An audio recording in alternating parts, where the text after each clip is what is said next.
안녕하십니까, 정인태입니다. 전 신천지 2인자가 불법 체류자 통해서 손봐라, 이렇게 이제 폭행 지시가 오간 그런 의혹들이 터지고 있습니다. 지금 이재명 정부가 신천지 불법성 들여다본다, 그 이유로 지금 JTBC에서 계속 신천지 문제를 다루고 있죠. 그리고 이 허경영 관련 이 폭행 사건, 이 허경영 관련해서 폭행 사건이 이렇게 보도된 바가 있어요. 이 부분에 대해서도 한번 말씀을 드려보도록 하겠습니다.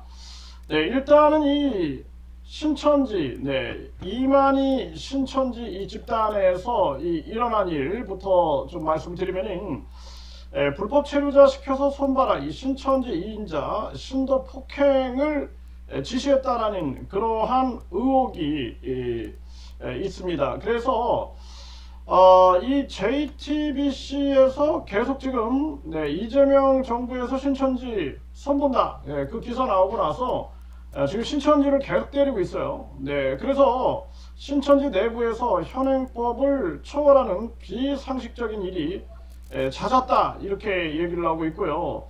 그러면서 이만희의 한 측근이 자신에 대한 문제 제기를 한 신도를 폭행해달라고 의뢰하는 메시지와 증언 등도 입수가 됐는데, 외국인 불법 체류자를 고용해 선보라는 지시까지 오갔다라는 것입니다. 정말 기가 막힌 그러한 일이 아닐 수가 없습니다. 이 신천지 2인자로 불리는 고모 씨 이야기인데요. 이자가 이 총무라는 직책을 가졌었고, 그리고 지금 이만희가 구속됐을 때는 신천지를 이끌기도 했다라는 것입니다. 그래서 이 신천지, 이런 이 고 씨는 신천지 내부에서 여러 의혹들이 계속 제기가 됐다는 거예요. 뭐 성폭력, 횡령 의혹, 이런 것들이 계속 제기가 됐다는 것입니다. 그리고 여론이 나빠진 2023년 9월에 이 고 씨가 이만희 씨를 가까이서 지키는 경호원 7명을 불러 모았다라는 거예요. 이걸 칠사자다, 이렇게 얘기를 하고 있는데, 그러면서 우리가 가만두면 안 된다, 이러면서 그 사람을 지칭을 했다라는 거죠. 그냥 어떻게든 해코지를 해야 하는데 너희 중에 용기 있는 사람이 있겠냐, 이렇게 얘기를 했다라는 것입니다.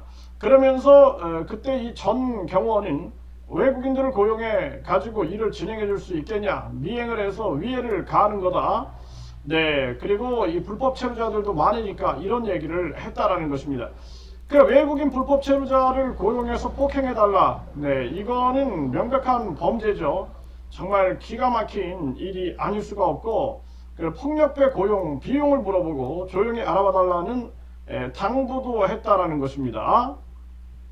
이 기가 막힌 일이 아닐 수가 없어요. 이 전 경호원은 개인적으로 분이 안 풀렸는지 자기가 하지도 못할 짓을, 얘네들이 그래봤자 20대 30대 20대 중후반, 많으면 30대 초반, 그런데 그런 애들을 불러다가 그런 일을 시킨 거다, 이런 얘기를 하고 있습니다. 그러다가 이제 결국에는 횡령 문제가 불거지면서 신천지에서 제명됐다, 테러 시도가 이제 무산이 됐다, 이렇게 얘기를 하고 있는데, 정말 기가 막힌 일이 아닐 수가 없습니다. 이 허경영 같은 경우에도 이 2020년 이데일리에서 이런 보도가 나온 바가 있어요. 이 허경영 50대 사업가와 폭행 시비, 산에 끌려가 맞았다, 이렇게 이제 주장을 하는 그런 기사 내용인데, 그러니까 이제 허경영 이 관계자, 이 허경영 관계자들한테 폭행을 당했다, 이런 얘기를 하고 있는 거예요. 그래서 여기 보게 되면은 50대 사업가가 허경영 관계자들한테 폭행당했다, 이 경찰에 신고해서 수사가 진행되고 있다, 이 당시에 그렇게 얘기를 하고 있는 것입니다.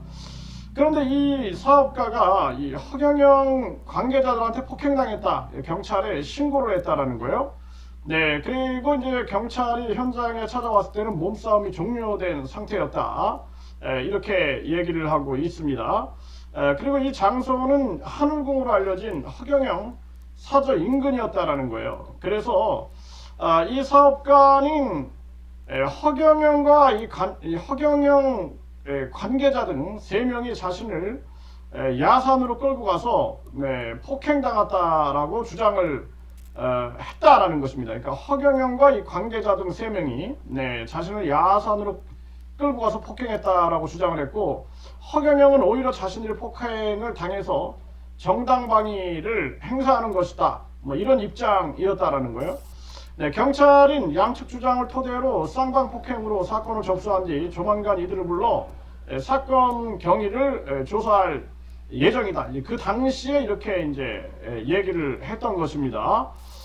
정말 기가 막힌 일이 아닐 수가 없습니다. 이게 허경영 시설에서도 각종 이런 의혹들이 많이 일어나고 있는 거죠. 그래서 많은 사람들이 이 허경영 시설에서의 이 흉흉한 소식들을 많이 전하고 있는데, 결국에는 이런 반사회적 사이비 종교 내부에서 일어나고 있는 이런 일들, 이번에 이재명 정부가 철저하게 손을 보지 않으면 안 된다, 저는 그렇게 생각을 하고 있고요. 그래서 이번에 반드시 종교 범죄 가중처벌법 이것이 만들어져야 한다, 이렇게 주장을 합니다.